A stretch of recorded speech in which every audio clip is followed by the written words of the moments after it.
Juga semua subsidi, bantuan kepada rakyat kita yang masih dalam keadaan susah, harus kita yakin subsidi-subsidi itu sampai kepada mereka yang butuhkan. Assalamualaikum warahmatullahi wabarakatuh. Halo semua teman-teman, semoga selalu dalam keadaan sehat, terberkati dan sejahtera selalu. Pemerintah akan menyalurkan bantuan sosial mulai awal tahun 2025 bagi warga negara Indonesia yang memiliki KK dan KTP yang sudah diidentifikasi dalam database yang digunakan sebagai acuan data penerima manfaat. Pemerintah menyiapkan anggaran perlindungan sosial sebagaimana disebutkan dalam rancangan anggaran pendapatan dan belanja negara RAPBN 2025 sebesar 504,7 triliun. Pemerintah terus berupaya meningkatkan efektivitas penyaluran bantuan sosial atau bansos seperti program Keluarga Harapan PKH dan bantuan pangan non-tunai BPNT. Salah satu upaya terbaru adalah dengan menyusun data tunggal sosial ekonomi DTSE yang akan menjadi acuan utama dalam penyaluran bansos di masa mendatang. Pemerintah tengah mengupayakan penyelesaian data tunggal sosial ekonomi DTSE yang akan menjadi acuan utama dalam penyaluran bansos di tahun 2025. Data ini akan menggabungkan berbagai sumber data seperti data dari PT PLN, PT Pertamina, Kementerian Sosial, dan data registrasi sosial ekonomi. Tujuan utama penggunaan DTSE adalah untuk memastikan penyaluran bansos lebih tepat sasaran.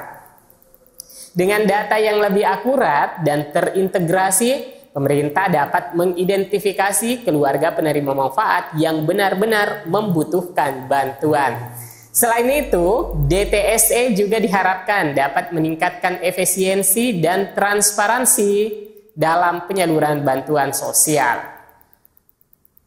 Bagi para penerima bansos, penting untuk memastikan data pribadi mereka untuk selalu up to date.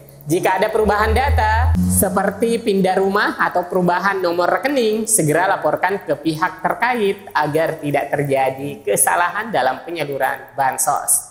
Setidaknya ada 15 data kependudukan calon KPM yang wajib sama dengan yang terdata dalam Dukcapil.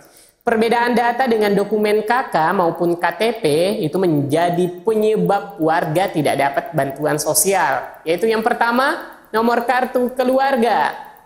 Nomor identifikasi untuk satu keluarga yang tercatat dalam satu keluarga. Yang kedua, nomor induk kependudukan, NIK. Yang ketiga, nama lengkap harus sesuai dengan akta kelahiran dan dokumen resmi lainnya. Yang keempat, tempat lahir merujuk pada kota atau daerah tempat seseorang dilahirkan. Yang kelima, tanggal lahir harus valid sesuai dengan dokumen KK dan KTP. Yang keempat, jenis kelamin. Yang keenam, alamat beserta nomor RW, rukun warga, dan nomor RT, rukun tetangga. Yang ketujuh, provinsi.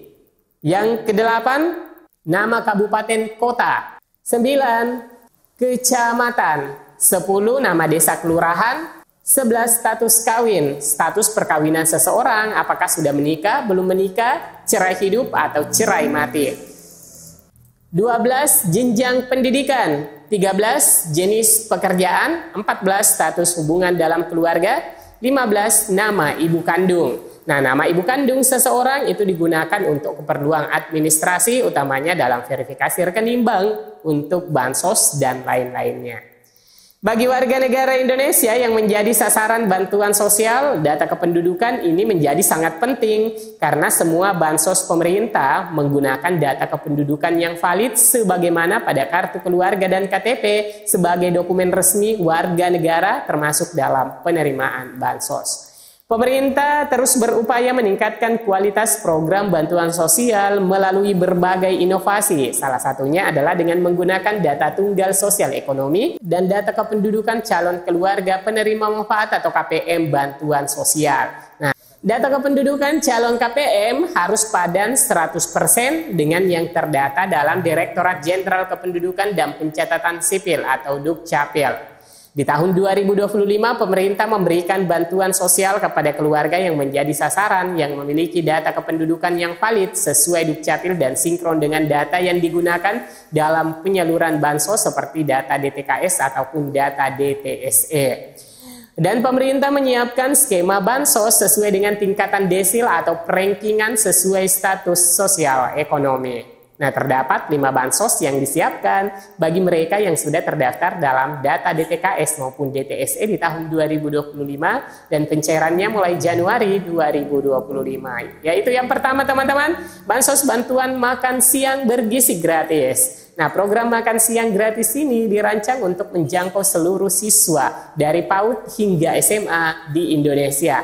Artinya setiap anak sekolah dalam rentang usia tersebut berhak menerima 1 kali makan bergizi setiap hari secara gratis. Nah, program ini merupakan bentuk perhatian pemerintah terhadap pentingnya nutrisi anak usia sekolah. Dengan memastikan siswa mendapatkan asupan gizi yang cukup, diharapkan mereka dapat lebih fokus belajar dan tumbuh dengan sehat. Jadwal penyaluran makan siang bergizi gratis dijadwalkan mulai tanggal 2 Januari 2025. Selanjutnya, bansos kedua, bantuan program sembako atau akrab disebut dengan bantuan BPNT. Nah, bansos program sembako yang dulunya adalah BPNT merupakan inisiatif bantuan sosial yang dikelola oleh pemerintah Indonesia untuk membantu warga yang berada dalam kondisi miskin atau rentan miskin dalam memenuhi kebutuhan pangan mereka.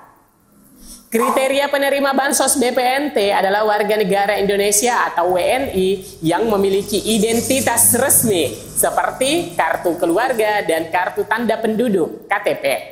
Dan juga tercatat dalam data terpadu kesejahteraan sosial DTKS maupun data tunggal sosial ekonomi DTSE. Lanjut, bansos ketiga, bansos PBI. Nah, bantuan penerima iuran atau PBI, jaminan kesehatan BPJS ditujukan untuk masyarakat yang berpenghasilan rendah yang terdaftar dalam data terpadu kesejahteraan sosial atau DTKS. DTKS merupakan data warga miskin atau rentan miskin yang dikelola oleh Kementerian Sosial. Bantuan PBIJK berupa pembayaran iuran jaminan kesehatan yang dibayarkan oleh pemerintah pusat kepada rumah sakit atau fasilitas kesehatan tempat penerima terdaftar. Nah, besaran iuran PBIJK yang dibayarkan pemerintah pusat adalah 42.000 per orang per bulannya. Nah, PBIJK tidak dapat dicairkan dalam bentuk uang tunai atau barang.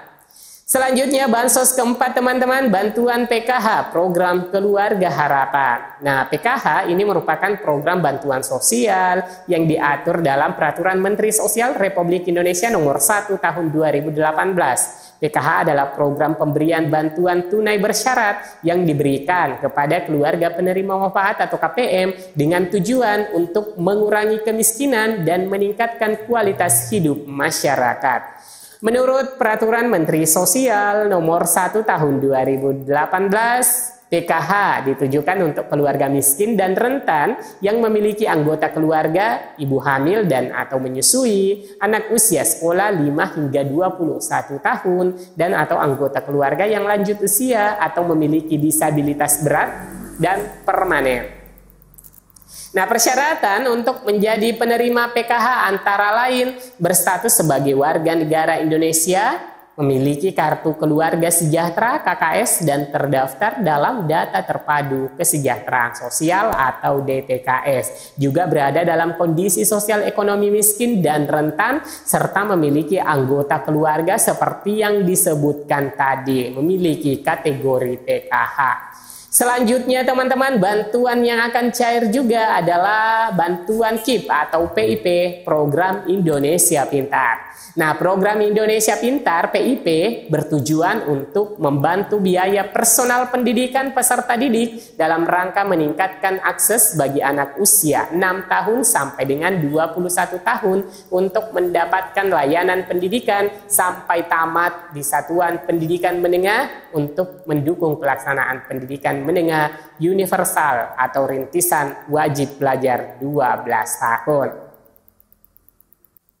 Juga teman-teman mencegah peserta didik dari kemungkinan terputusnya sekolah atau putus sekolah, drop out atau tidak melanjutkan pendidikannya akibat kesulitan ekonomi, dan atau menarik siswa putus sekolah, drop out atau tidak melanjutkan agar kembali mendapatkan layanan pendidikan di sekolah dan satuan pendidikan non formal.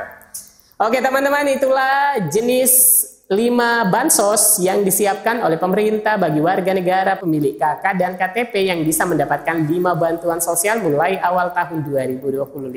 Semoga informasinya bermanfaat. Sampai jumpa di video selanjutnya. Wassalamualaikum warahmatullahi wabarakatuh.